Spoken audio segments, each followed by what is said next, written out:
Amém, queridos. Vamos abrir a palavra do Senhor no livro de Zacarias, capítulo 3. Começando no verso 1, diz: Ele me mostrou o sumo sacerdote Josué diante do anjo do Senhor, e Satanás estava ao seu lado direito para se opor a ele. Mas o anjo do Senhor disse a Satanás: Que o Senhor te repreenda, Satanás. Que o Senhor que escolheu Jerusalém te repreenda. Este homem não é um tição tirado do fogo? Josué, usando vestes impuras, estava em pé diante do anjo. Então o anjo ordenou que os que estavam diante dele tirai-lhe as vestes impuras, e disse a Josué: Fiz com que a tua maldade seja tirada de ti, e te vestirei de vestes festivas. E eu disse: Ponham-lhe um turbante limpo na cabeça. Puseram-lhe um turbante limpo na cabeça e o vestiram, e o anjo do Senhor estava ali em pé. Amém. Só até aqui. Vamos orar. Senhor nosso Deus, nosso Pai querido, nós te bendizemos e te agradecemos por este momento, quando podemos meditar na tua santa palavra. Pedimos que o teu Santo Espírito venha nos dar entendimento, nos dar compreensão. Fala conosco, trabalha, Senhor, os nossos corações, trabalha na nossa mente, que a nossa mente possa ser renovada pela tua palavra, e que nossas vidas sejam transformadas pela tua palavra, que nós possamos nos tornar agradáveis diante do Senhor. Nós oramos em nome de Jesus, te agradecendo por todas as coisas. Amém. Amém, queridos. Esse texto aqui, ele é bem interessante, porque ele retrata os nossos dias, as coisas que talvez muitos de nós estamos passando. Nós vivemos uma época de grande frustração, e por conta disso muita gente está experimentando uma depressão, e alguns nem sabem que estão com depressão, mas estão experimentando depressão, porque tem uma visão não dada por Deus a respeito das coisas, mas talvez uma visão humana, e talvez uma visão influenciada pelas trevas. A verdade é que existe um obstáculo no caminho de todos os nossos sonhos, e por conta dos nossos sonhos terem esse obstáculo, e parece que os nossos sonhos nunca são realizados, então este é o grande motivo da nossa frustração e o motivo de muita gente estar experimentando uma depressão. E, na verdade, esse obstáculo que existe, ele acaba rompendo todos os nossos programas e confunde nossas mentes em relação à palavra de Deus, em relação às promessas que Deus tem feito aos nossos corações através da sua santa palavra. E esse grande obstáculo que está à nossa frente, nos impedindo de avançar, ele tem um nome, né? E o nome dele é pecado.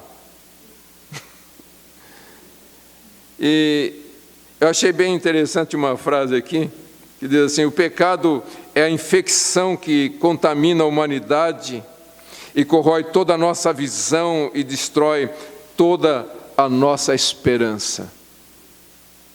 Então, o pecado é algo que está lá dentro e ele vai infeccionando, ele vai se alastrando, ele vai tomando uma forma muito grande dentro das pessoas e vai destruindo, né? Vai contaminando e destruindo os sonhos e a esperança das pessoas.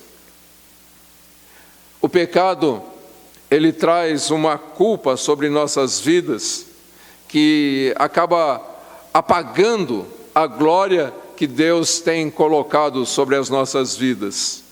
É como que Você acaba de pintar o muro da sua casa e alguém vai lá e picha o muro. É isso que o pecado faz. Deus vem, limpa as nossas vidas, mas o pecado se torna ali uma grande mancha que tira toda a beleza, né? E isso traz uma grande frustração. E quando a gente pensa nisso, a gente vai perceber que o pecado não só atrapalha os nossos planos, como também atrapalha os planos de Deus para as nossas vidas. Deus fez muitas promessas para nós, mas algumas Ele não pode cumprir de imediato nas nossas vidas, enquanto esse problema do pecado não for tratado.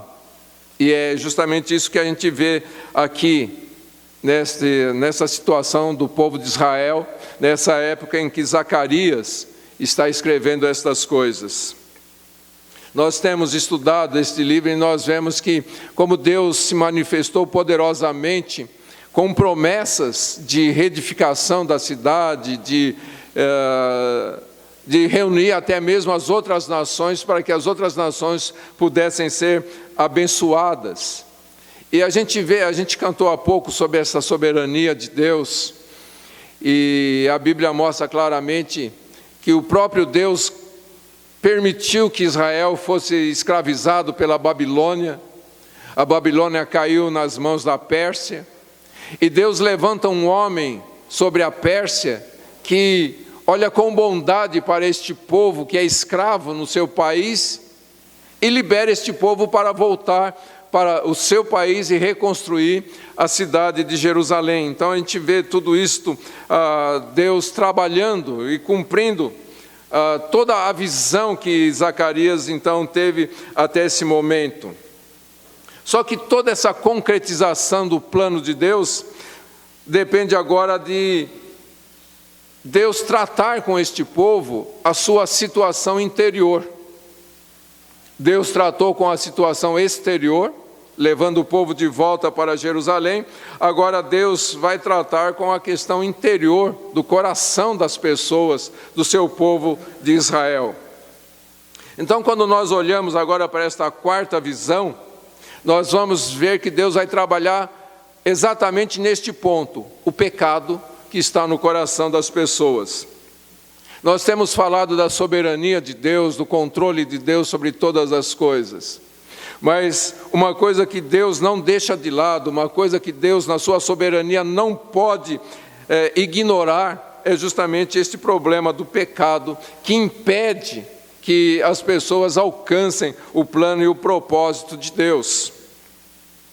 Então Deus vai tratar com essa questão do povo de Israel e usa o sumo sacerdote Josué como o exemplo de tudo que está acontecendo com a nação. Josué, como o sumo sacerdote, um homem que foi escolhido por Deus, ele era da tribo da linhagem de Zadok, descendente direto de Arão, e ele era um homem escolhido por Deus. E ele é representante de toda a nação, não só de todos os sacerdotes, mas de toda a nação. E aquilo que está acontecendo com ele é o que está acontecendo com toda a nação. Então Deus pega este homem e dá esta visão para Zacarias, para mostrar o que está acontecendo com toda a nação. E então o texto diz aqui que Josué estava sendo julgado num tribunal, né? Diz, ele me mostrou o sumo sacerdote Josué diante do anjo do Senhor. Então, essa expressão que Josué estava diante do anjo do Senhor, significa que ou ele estava ali diante de Deus, lá no reino celestial, ou pode ser também que ele estava apenas é um termo de dizer, né? Ministrando ali no templo que ainda nem estava totalmente reconstruído. Então, de qualquer forma, ou ele estava perante o Senhor na glória, lá diante de Deus, ou ele estava ministrando para o povo. Então, essa expressão significa ele estava diante do Senhor. Amém, queridos? Como, por exemplo, se você vai oferecer um louvor para Deus, então você está diante do Senhor. E essa é a expressão usada aqui, que Josué estava diante do anjo do Senhor. E nós já temos estudado que essa expressão, o anjo do Senhor, da forma como ela é escrita na língua original, ela está se referindo a Jesus, que ainda não tinha sido encarnado, mas Jesus sempre existiu, ele é a segunda pessoa da Santíssima Trindade. Então, ele sempre existiu. Ele vai se fazer homem, vai encarnar e aparecer aqui na terra, né, por volta aí de 2000 anos atrás, mas ele sempre existiu. E no Velho Testamento, sempre que ele aparece, ele é chamado de o anjo do Senhor. E é interessante porque diz que ele estava diante do Senhor, mas Satanás estava ao seu lado direito para se opor a ele. E em algumas versões diz que Satanás estava ao seu lado para o acusar. Então veja a situação, e talvez você já passou por isso. Você está cantando todo empolgado para Deus, falando de Deus, e de repente vem na sua mente os seus pecados. E aí você não sabe se você continua cantando, se você para, porque lá no seu coração você se sente hipócrita. Eu estou cantando essas coisas para Deus, mas a minha vida está toda errada. Como que eu posso cantar? A minha vida é uma mentira? Eu estou falando da redenção de Jesus, que Ele me salvou, que Ele me purificou, mas eu estou em pecado.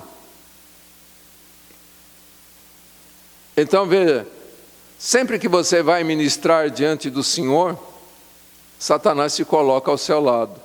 E ele vai se opor a você, ele vai te acusar, e é exatamente isso que está acontecendo aqui. Aquilo que começou como um serviço a Deus, termina como um julgamento. E, como eu disse, Josué ele está representando aqui todo o povo de Deus. O problema não é Josué, é Josué também. Mas Deus usa a figura do sumo sacerdote para mostrar o que está acontecendo com toda a nação. Porque veja, eles voltam para Jerusalém para reconstruir o templo, para adorar a Deus. Mas eles são confrontados com o pecado. Então, bate aquele desânimo, bate aquela frustração. Imagina, você está orando, talvez por alguém, ou talvez por você mesmo, pela sua família, e você está ali orando e buscando a Deus, e de repente vem aquela palavra: você acha que Deus vai te ouvir? Você é um pecador. Você acha mesmo que Deus vai atender a sua oração? Você está em pecado. E muitas vezes vem aquela voz dizendo: por que você não desiste de uma vez? Você nunca vai conseguir ser o que Deus quer que você seja. Você nunca vai ser nada, porque você é um pecador. Você não consegue vencer o pecado. Você tem certeza que você foi chamado? Você tem certeza que você é salvo? Olha para a sua vida. Olha para as coisas que você faz. Então, muitas vezes, a sua oração que começou em fé, termina em dúvida. Então, como eu disse, isso é que traz uma grande frustração na vida cristã. Que parece que a nossa vida cristã não sai do lugar. Parece que a gente não sai do lugar. E às vezes a gente diz: mas eu tenho orado tanto, mas as coisas não mudam. E aí vem, também eu estou cheio de falha, eu estou cheio de pecado. Então, queridos, isso era o que estava acontecendo com a nação de Israel. Eles não tinham ânimo para reconstruir a cidade, eles não tinham ânimo para reconstruir o templo, por causa da acusação que eles estavam sofrendo. O diabo é uma figura, um personagem real, não é só um personagem de história, mas real. E a Bíblia o apresenta de várias maneiras. Por exemplo, lá em Gênesis capítulo 3, verso 4, a Bíblia mostra que ele é o enganador, quando ele vem enganando as pessoas a respeito daquilo que Deus tem falado. Em Mateus capítulo 4, verso 3, nós vemos ele como tentador. Jesus vem para realizar a obra de Deus e Satanás se apresenta ali, tentando Jesus para impedi-lo de concretizar o plano de Deus. Na primeira carta de Pedro, no capítulo 5, verso 8, diz que ele é como um leão que ruge, buscando alguém para devorar. Em Apocalipse capítulo 2, verso 10, mostra que ele é o perseguidor do povo de Deus. Em João capítulo 8, verso 44, Jesus diz que ele é um assassino, ele é um homicida. Então a gente percebe toda essa ação maligna, nos atacando, nos agredindo, para impedir que o plano de Deus se realize nas nossas vidas. Mas uma das coisas que Satanás mais usa, a arma que ele mais usa, é a arma da acusação. Quando ele vem para nos acusar diante de Deus. E é interessante, queridos, porque se ele é o tentador, e ele nos tenta pecar contra Deus, e a gente peca, aí o diabo se apresenta diante de Deus horrorizado, né? Olha o que ele fez. Quer dizer, acima de tudo ele é um grande artista, né? Ele tenta as pessoas, a pessoa cai, e aí ele se mostra horrorizado com a atitude que a pessoa teve e vai lá diante de Deus para falar, olha o que ele está fazendo. E não só diante de Deus, mas ele chega do nosso lado para dizer, olha o que você está fazendo. E a acusação, queridos, é uma arma muito potente nas mãos do diabo, porque ele detém toda a obra espiritual em nossas vidas. E esse, na verdade, é o seu principal objetivo, impedir que nós avancemos na vida cristã. Então, ele vem para nos desencorajar, assim como ele desencorajou a Josué, com a ideia de que Deus vai rejeitar tudo que nós fizermos para Ele por causa do nosso pecado. Então você canta, você ora, mas você fica em dúvida, será que Deus ouviu? Será que Deus aceitou? Porque eu estou em pecado. Quem não tem cometido pecado nesses últimos dias? Então, queridos, Satanás naturalmente quer quebrar a nossa fé, quer impedir que a gente viva em fé. E suas acusações sempre são essas: você está em pecado, você não é santo. Aí você olha alguém que está sendo abençoado, ele diz, está vendo? Ele é santo, você não é. Ele recebe, você não recebe. Deus ouve ele, mas Deus não ouve você, porque você está em pecado. E então ele faz de tudo para que a gente não prossiga na vida cristã. E muitas vezes ele fala, por que você não desiste de uma vez? Você nunca vai conseguir agradar a Deus. E na verdade aí não é uma mentira, né? Mas a verdade, queridos, é que Satanás sabe que a fé é o que nos liga a Deus. Que a fé é a nossa força, é a nossa salvação, tudo depende da nossa fé. Aí num paralelo que a gente pode ver para tentar entender como isso funciona, é o que aconteceu com Sansão.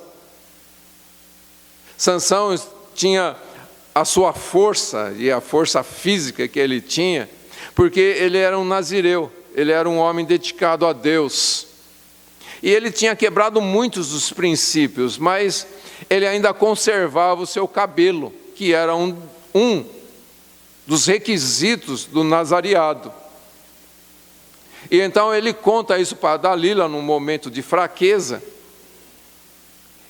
E então ela vai e corta o cabelo e Sansão fica completamente fraco. E Satanás sabe que a nossa força não está nos nossos cabelos, né? Mas ele sabe que a nossa força está na nossa fé. Então ele tenta cortar a nossa fé. E é interessante, eu peguei aqui uma frase de Martinho Lutero sobre isso, ele diz assim, dizia, né? É assim que o diabo age. Ele enaltece mais e aumenta o pecado do indivíduo.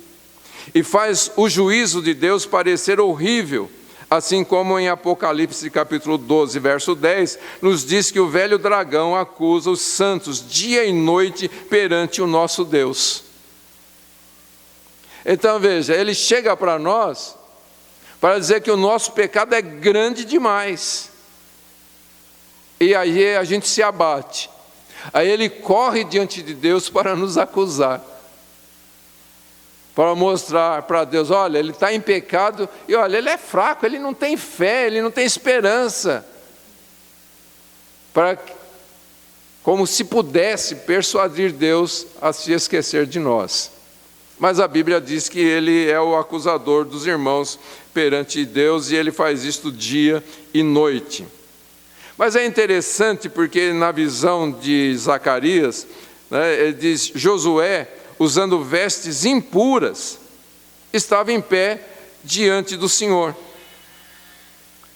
Agora, imagina, Josué está diante do Senhor, ministrando ao Senhor, e aí vem toda a acusação de Satanás contra ele.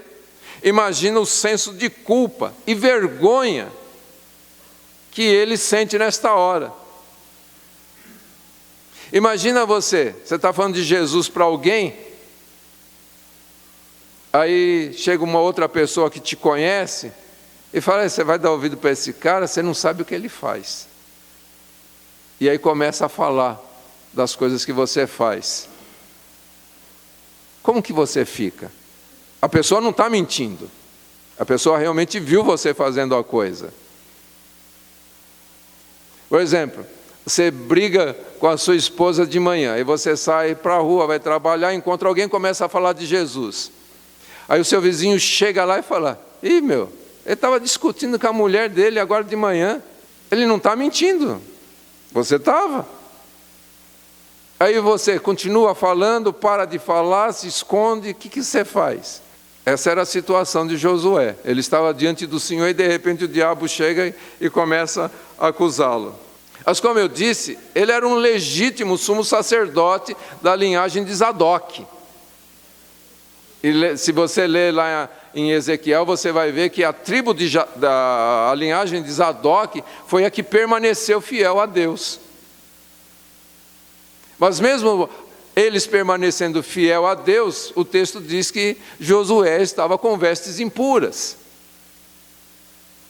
A gente vai tentar entender tudo isso aqui. E quando a gente lê o livro de Esdras, a gente vai ver que Josué foi um dos principais líderes daquela época, na reconstrução de Jerusalém e na reconstrução do templo, e ele que restabeleceu os sacrifícios, né, os holocaustos que eram oferecidos a Deus ali no templo. Então Josué, ele é um homem de alta posição. Imagina como ele se sentiu humilhado diante de toda a acusação agora que ele estava sofrendo. E eu acredito que todo verdadeiro ministro do Evangelho de Cristo tem esta situação bem vívida em seus corações. Porque toda vez que a gente sobe para pregar, vem aquele, você não é digno disso. E sempre que eu tenho que estar aqui, eu tenho que falar isso com Deus. Deus, como que eu posso estar lá? É bem complicado. Mas Deus nos chamou. A gente sabe que a gente é totalmente inapto para esta função de pregar a palavra de Deus, de pregar o Evangelho de Jesus, de fazer as coisas para Deus. Nós somos totalmente indignos disto. Estamos aqui por causa de um chamado de Deus. Mas a grande verdade é que Satanás, ele tem todas as evidências necessárias para sustentar as acusações que ele faz contra as nossas vidas. Satanás, ele é um mentiroso. Jesus fala que ele é o pai da mentira. Mas quando ele nos acusa, ele não mente não. Quando ele nos acusa, ele tem bases bem sólidas para fazer isto. Ele está completamente coberto de razão quando ele nos acusa. Mas quando a gente olha aqui para o texto, e muita gente gostaria até mesmo de saber qual é o pecado que Josué tinha acabado de cometer para que fosse acusado desta forma. Mas a verdade é que a razão não é um pecado específico que ele tinha cometido. Na verdade, Josué, assim como nós, somos culpados de muitos pecados. E é por isso que Josué, em todo esse texto aqui que nós vemos, Josué não abre a sua boca para falar nada. Josué não vai se defender, ele sabe o que ele tem feito. E uma coisa que a gente precisa entender, queridos, é que não adianta a gente querer se defender. Quando alguém nos acusa de você é um pecador, você se sente ofendido, não é? Mas, queridos, nós somos.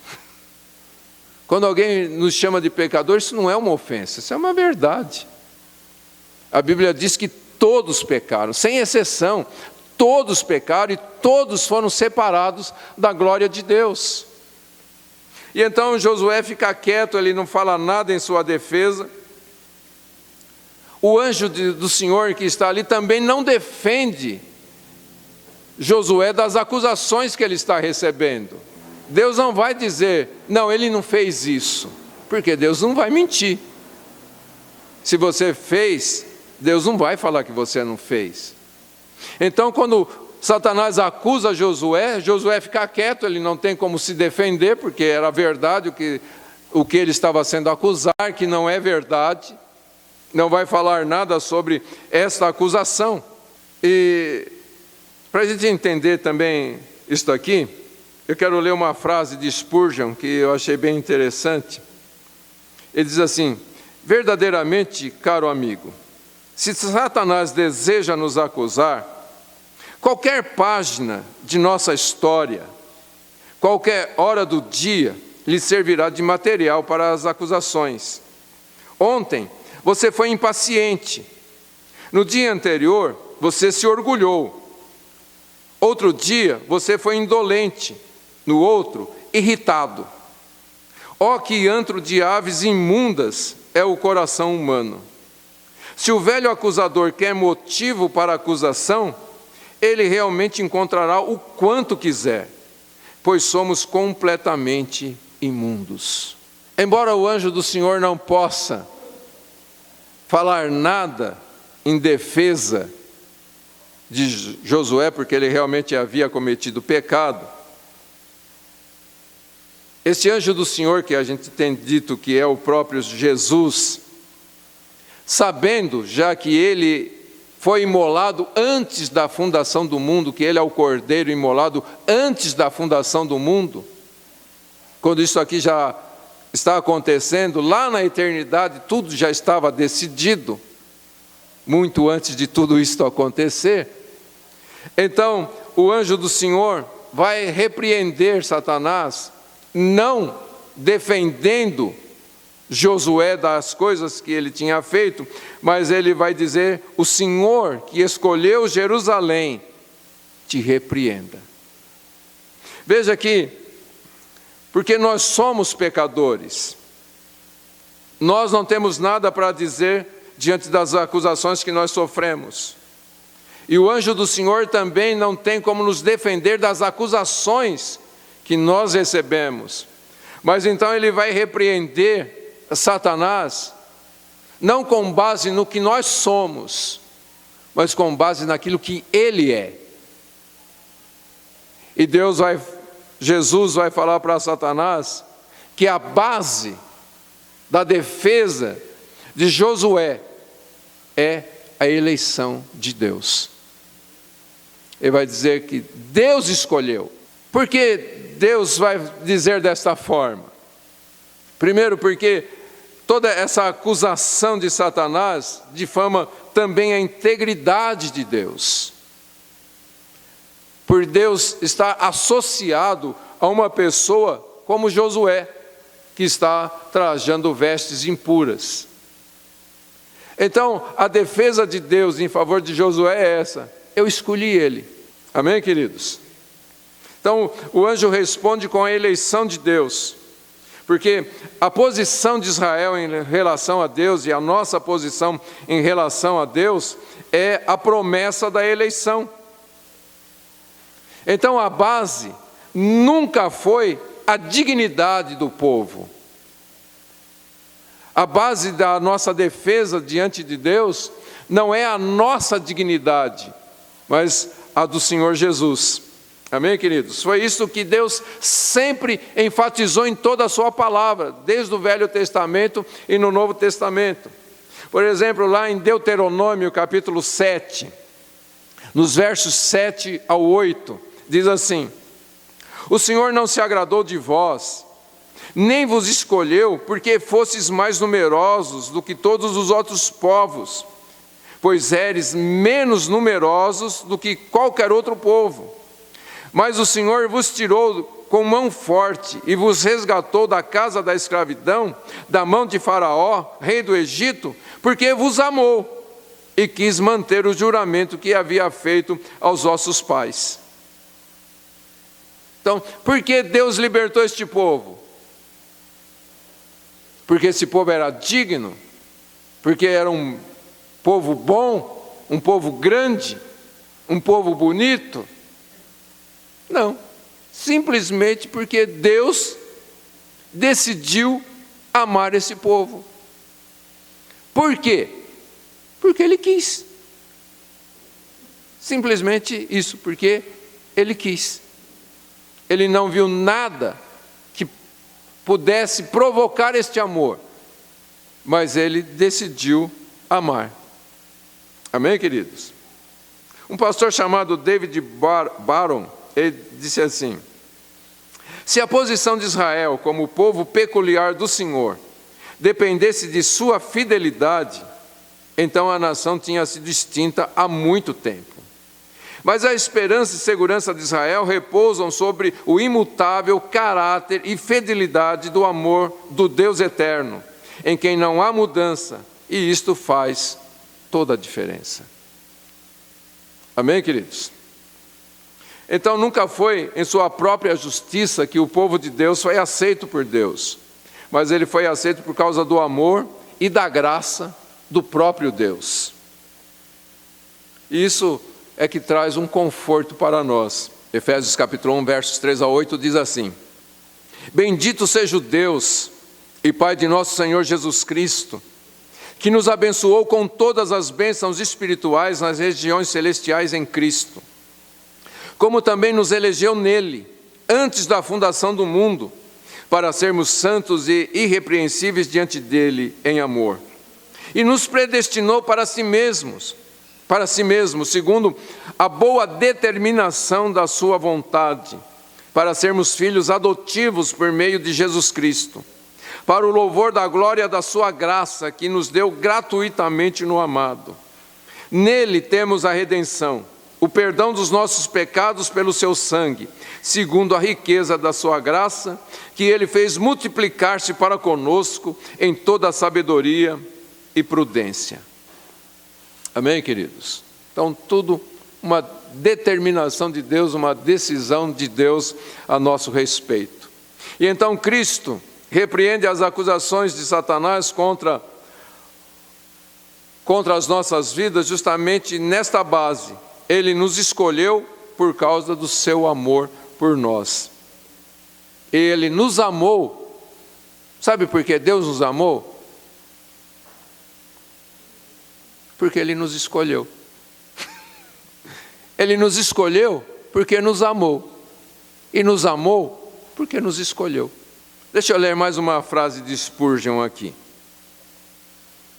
Se Deus tinha escolhido o seu povo, então era inútil a Satanás tentar subjugá-lo. Cristo não confronta Satanás com nenhum se ou mas. Contudo, ele o confronta com a grande, misteriosa verdade estabelecida antes da fundação do mundo.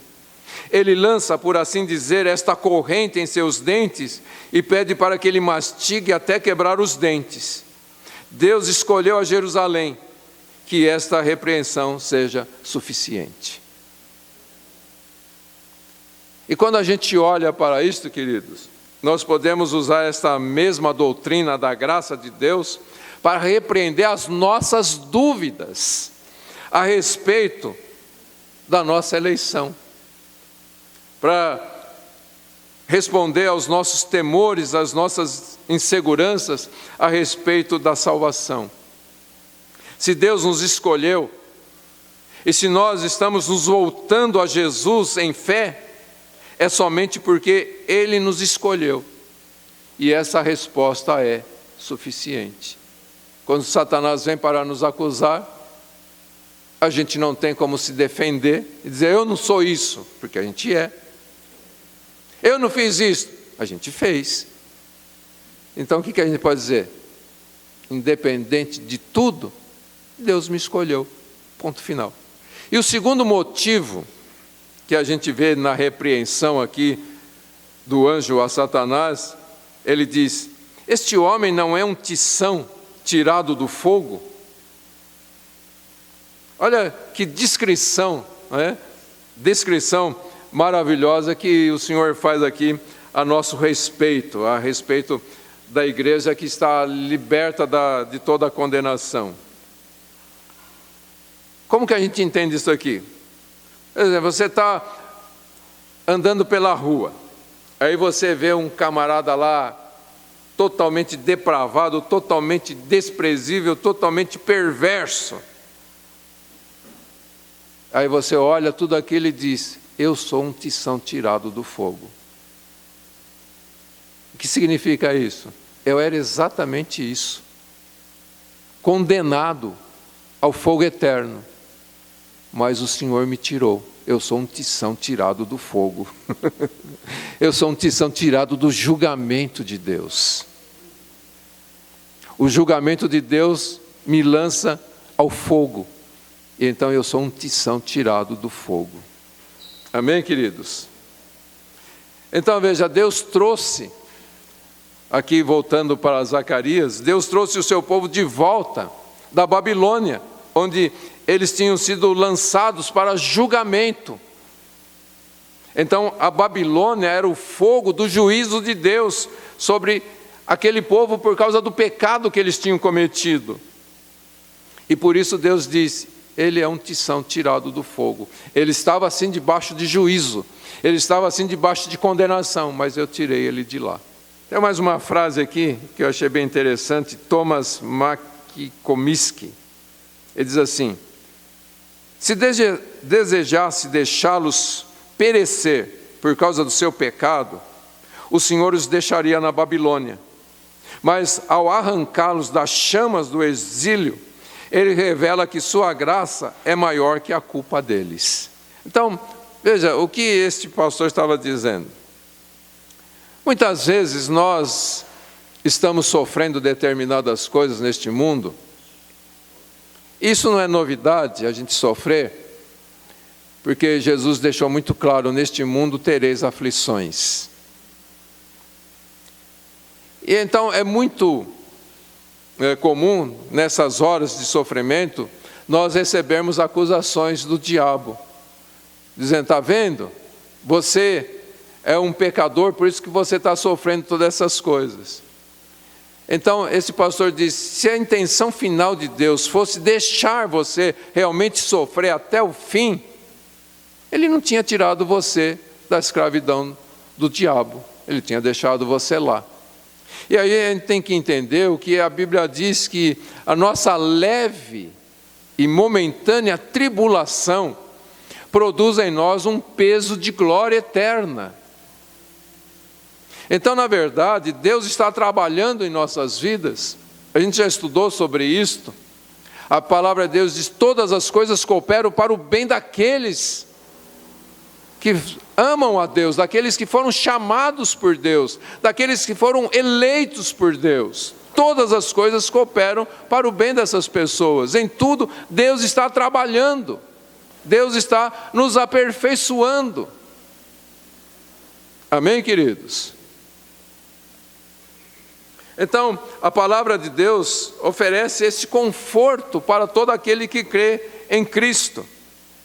Filipenses capítulo 1, no verso 6, diz assim: e estou certo disso, aquele que começou a boa obra em vós, irá aperfeiçoá-la até o dia de Cristo Jesus. Então, sempre que você passar por problemas, situações difíceis, pense nisto: Deus está trabalhando a minha vida. Não é que Deus me abandonou, Deus está trabalhando. Deus está me aperfeiçoando. Agora, quando a gente então olha para o sacerdote, sumo sacerdote Josué, e ele está com vestes impuras diante de Deus, como que Deus pode aceitar este homem para representá-lo sobre a nação de Israel? Então, a primeira resposta, a gente já viu, é que ele foi escolhido por Deus e tirado do fogo. Mas ainda essa questão não está totalmente resolvida, né? Como que Deus vai aceitá-lo? Porque ele ainda está com vestes impuras. E quando a gente estuda a palavra de Deus, se você ler lá Êxodo capítulo 28 e 29, você vai ver todo o requisito para um homem ser sacerdote ou ser um sumo sacerdote. E uma das coisas que Deus exige ali é que ele esteja impecavelmente limpo para entrar na presença de Deus. Então, só homens com vestes limpas, totalmente consagrados a Deus, é que podiam servir como sacerdotes. Mas nessa visão, Josué está com roupas sujas. E então nós vemos a providência de Deus.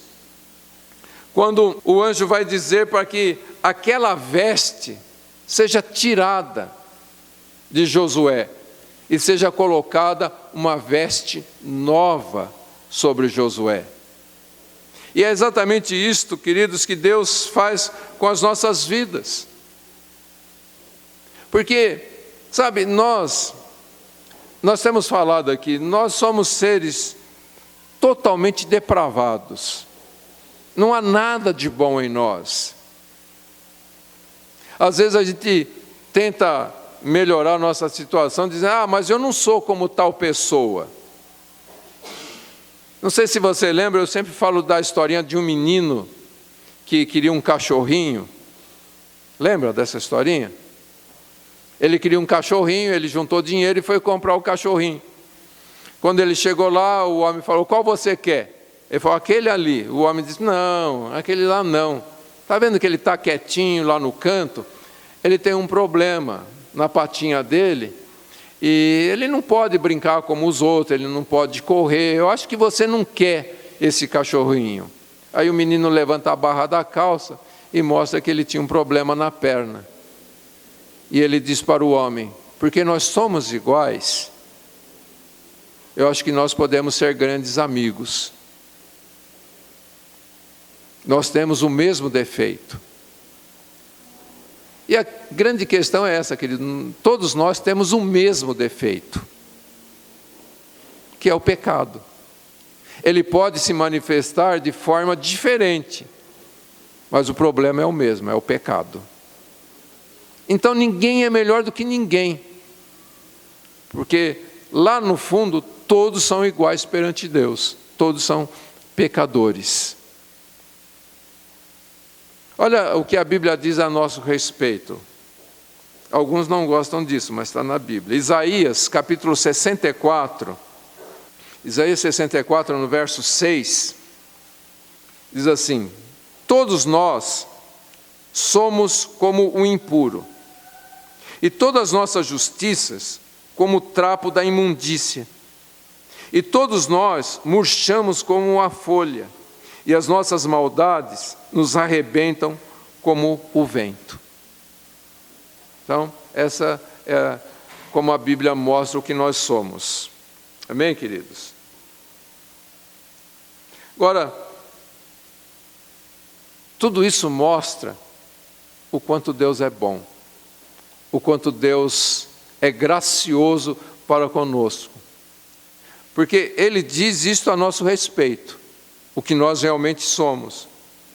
Mas aí Ele ordena para que esta veste suja, imunda, seja tirada de nossas vidas. E isto, queridos, é a revelação do que Cristo faz em nós. Cristo tira o pecado de nossas vidas. Através do seu sangue derramado lá na cruz. Jesus não só nos perdoa, mas Ele arranca aquilo de dentro de nós. Na primeira carta de João, João diz o seguinte: se confessarmos os nossos pecados, Ele é fiel e justo para nos perdoar os pecados e nos purificar de toda injustiça.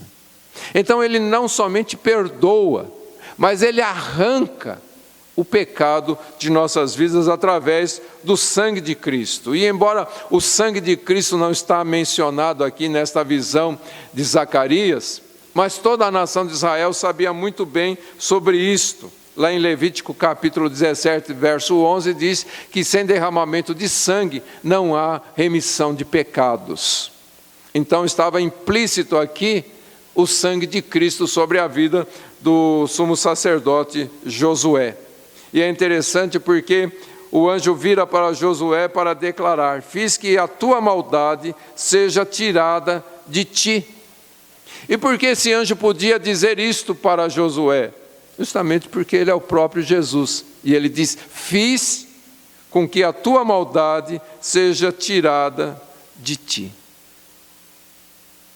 Agora, com que base Deus faz isto? Tirar o pecado de nossas vidas. Na segunda carta aos Coríntios, capítulo 5, verso 21, diz assim: daquele que não tinha pecado, Deus fez um sacrifício pelo pecado em nosso favor, para que nele fôssemos feitos justiça de Deus. Então a base com a qual Deus tira o pecado de nossas vidas é que Jesus tomou sobre si os nossos pecados e pagou o preço lá na cruz do Calvário. Em Colossenses capítulo 2, versos 13 e 14, diz assim: e a vós, que ainda estáveis mortos nos vossos pecados e na incircuncisão da vossa carne, Deus os deu vida juntamente com Ele, perdoando todos os nossos pecados e apagando a escrita de dívida que era contrária e constava contra nós em seus mandamentos. Removeu-a do nosso meio, cravando-a na cruz. Amém, queridos? Então nós podemos ter essa certeza que lá na cruz Deus arrancou o pecado de nossas vidas. Lá na cruz todos os nossos pecados foram pagos por Jesus. E é por isso que quando Satanás vem nos acusar, a resposta é esta: eu sou um escolhido de Deus. O meu pecado foi pago lá na cruz. Amém, queridos? Então, essa é a resposta de Cristo para Satanás. E a gente precisa dar esta mesma resposta todas as vezes que formos acusados, porque não há outra resposta que a gente possa dar a não ser esta. Amém? Há um episódio muito interessante que aconteceu na vida de Lutero a respeito dessa questão. Eu quero ler esse episódio. Diz assim: uma mancha escura na parede de um castelo na Alemanha, um testemunho eloquente desta verdade. O castelo de Orteburg foi o lugar onde Lutero se refugiou após sua heróica defesa no concílio de Worms.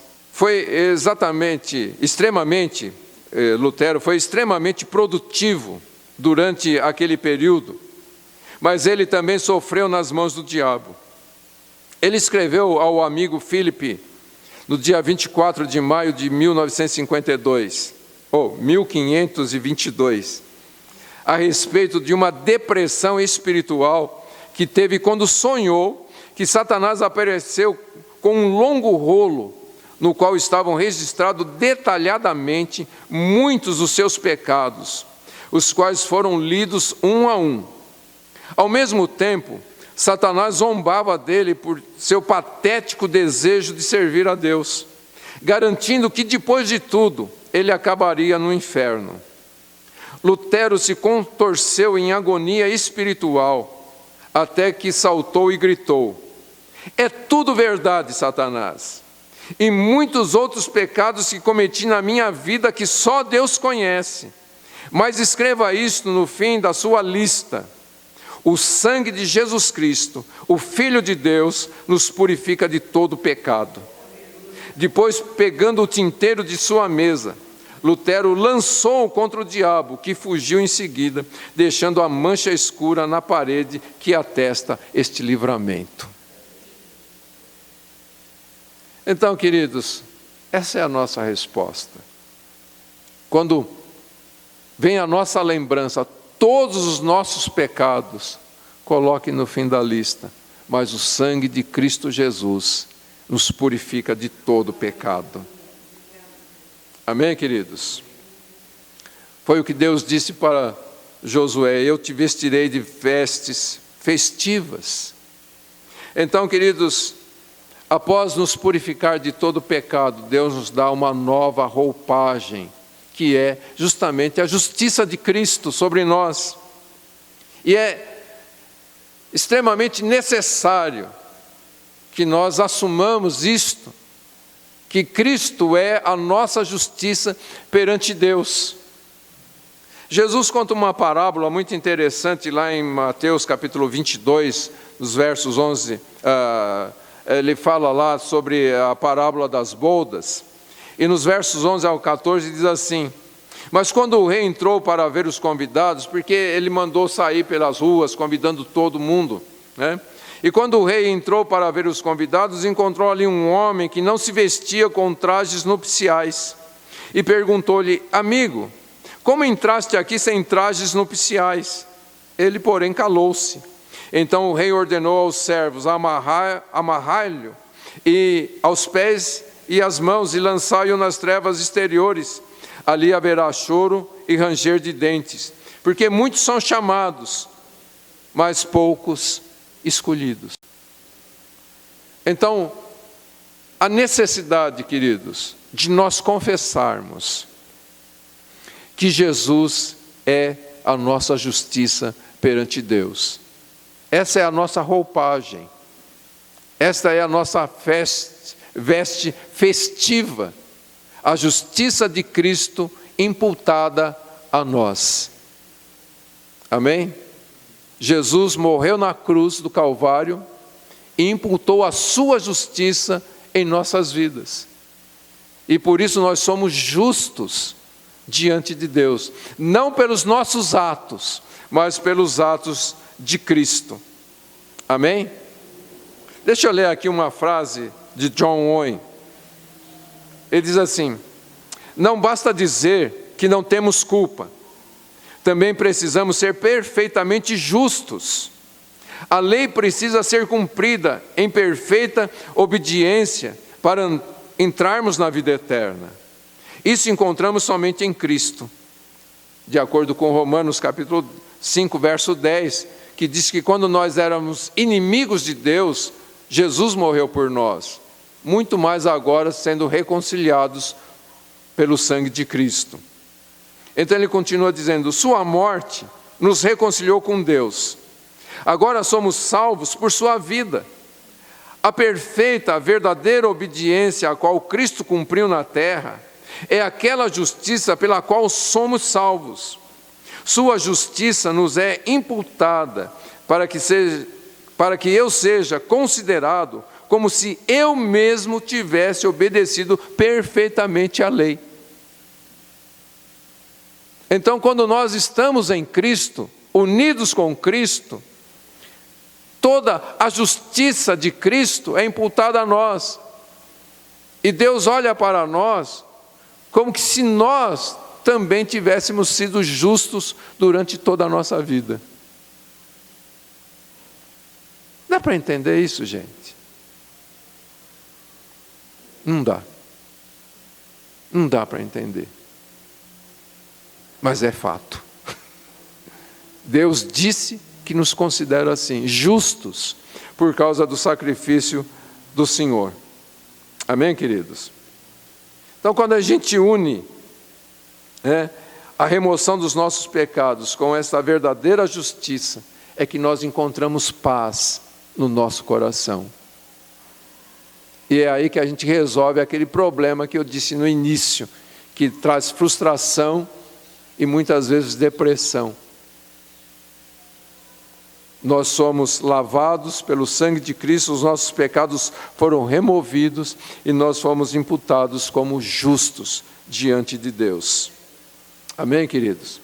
Mas para terminar essa nossa meditação, mais uma coisa era necessária na vida de Josué. E então o anjo disse: ponham-lhe um turbante limpo na cabeça. Puseram-lhe um turbante limpo na cabeça e o vestiram. E o anjo do Senhor estava ali, de pé. Para a gente entender esse turbante, que fala lá em Êxodo capítulo 28, mas eu quero ler o verso 36 ao 38 de Êxodo 28, que diz assim: também farás uma lâmina de ouro puro, e nela gravarás com a gravura de um selo, santo ao Senhor. Prenda com um cordão azul, para que fique na frente da mitra, ou do turbante, né? Ela estará sobre a testa de Arão, e Arão levará o pecado cometido contra as coisas santas que os israelitas houverem consagrado em todas as suas santas ofertas, e ficará sempre na sua testa, para que eles sejam aceitos diante do Senhor. Então, qual é a importância desse turbante na cabeça de Josué? Na verdade, não era o turbante em si, mas a inscrição que estava ali: santo ao Senhor, santidade ao Senhor. Isso retrata, queridos, que nós somos chamados. Veja só, nós somos pecadores, seres completamente imundos. O Senhor remove o nosso pecado. O Senhor imputa em nós a justiça de Cristo, mas Ele requer de nós santidade. Ele quer que a nossa prática de vida agora seja de fidelidade à sua palavra, de santidade ao Senhor.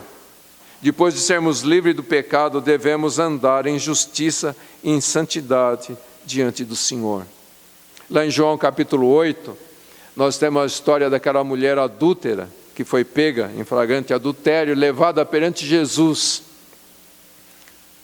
No final de tudo, Jesus fala para aquela mulher: eu também não te condeno, vai e não peques mais. Em Romanos capítulo 6, verso 1 e 2 diz assim: que diremos então? Permaneceremos no pecado para que a graça se destaque? De modo nenhum. Nós que morremos para o pecado, como ainda viveremos nele? Filipenses capítulo 1, verso 27. Somente portai-vos de modo digno do evangelho de Cristo, para que quer eu vá e vos veja, quer esteja ausente e ouça acerca de vós, que permaneceis firmes num só espírito, combatendo juntos com uma só alma, pela fé do evangelho. Amém, queridos? Então nós somos chamados para uma prática de santidade, de fidelidade a Deus. Então agora Josué está diante do Senhor, seus pecados foram perdoados, suas vestes estão limpas, Ele tem o turbante na sua cabeça escrito santidade ao Senhor. Agora pense, será que por causa disso Satanás parou de tentá-lo? Com certeza não. E com certeza também não vai parar de nos tentar. Ele sempre vai procurar nos encontrar no momento de fraqueza, ou no momento de desânimo, ou no momento de orgulho, para nos acusar que nós ainda somos pecadores. E como eu disse, a gente não tem como negar. O que a gente pode responder? Ah, mas eu melhorei muito. Eu já não sou mais como era antes. A única coisa que a gente pode dizer para ele é verdade. Eu sou um grande pecador. Mas Jesus é o meu grande Salvador. Satanás, olhe para onde eu estou olhando. Olhe para a cruz, onde o sangue de Jesus foi derramado por mim. E a vida perfeita dele foi creditada a mim. A justiça dele foi imputada a mim. A verdade, Satanás, muito obrigado por me lembrar que daqui em diante eu devo viver para Deus. Eu devo andar em santidade perante o meu Deus. Obrigado por me lembrar disto. Amém, queridos? Em vez de nos curvarmos desanimados, vamos confessar a Jesus. Vamos glorificar a Jesus, porque o seu sangue nos purifica de todo pecado, porque a sua justiça foi imputada a nós. E como Josué estava em pé diante do Senhor, nós também estamos em pé diante do Senhor. Não estamos caídos, não estamos derrotados, nós estamos em pé, porque Cristo nos colocou em pé. Amém?